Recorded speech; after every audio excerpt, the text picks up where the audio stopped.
Kecerdasan buatan alias artificial intelligence sekarang ini sudah seperti teman dekat. Selalu ada, cepat membantu, tapi kadang juga bikin kita garukkan kepala. Dari ngerjain tugas, bikin desain, sampai jawab pertanyaan rumit, semua bisa. Kadang rasanya praktis banget, tinggal ketik, beres.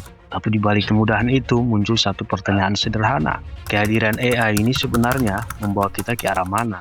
Data menunjukkan bahwa penggunaan AI meningkat pesat. Laporan McKinsey & Company mencatat lebih dari setengah perusahaan global telah mengadopsi AI dalam operasionalnya. Dalam waktu yang relatif singkat, ekonomi ini langsung masuk ke berbagai sektor penting. Sementara itu, menurut World Economic Forum, AI diperkirakan akan menciptakan sekitar 97 juta pekerjaan baru, sekaligus menggeser sekitar 85 juta pekerjaan lama. Kedengarannya seperti perubahan besar-besaran, ada yang naik level, ada juga yang harus menyesuaikan diri lagi dari awal. Penggunaan AI juga semakin luas di masyarakat. Teknologi ini telah dimanfaatkan oleh ratusan juta orang di seluruh dunia, mulai dari pelajar sampai pekerja profesional.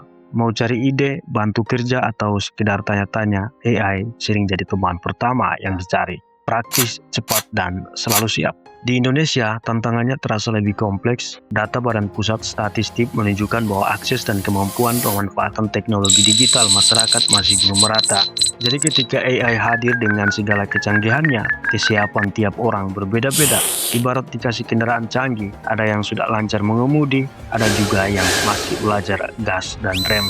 Salah satu hal yang sering jadi kekhawatiran adalah soal informasi. AI mampu menghasilkan teks, gambar, bahkan video yang terlihat sangat meyakinkan. Fenomena seperti deepfake membuat batas antara fakta dan manipulasi terasa makin tipis. Kalau tidak disikapi dengan hati-hati, ini bisa memengaruhi cara masyarakat memahami realitas. Meski begitu, teknologi ini tetap bergantung pada manusia yang menggunakannya.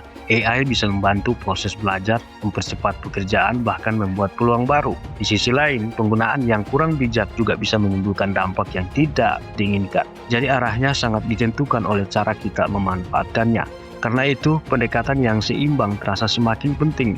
Kesiapan masyarakat perlu dibangun bersama, terutama dalam hal literasi digital dan kemampuan berpikir kritis. Selain itu, nilai-nilai etika juga perlu ikut berkembang, supaya teknologi tetap berjalan searah dengan kebutuhan sosial.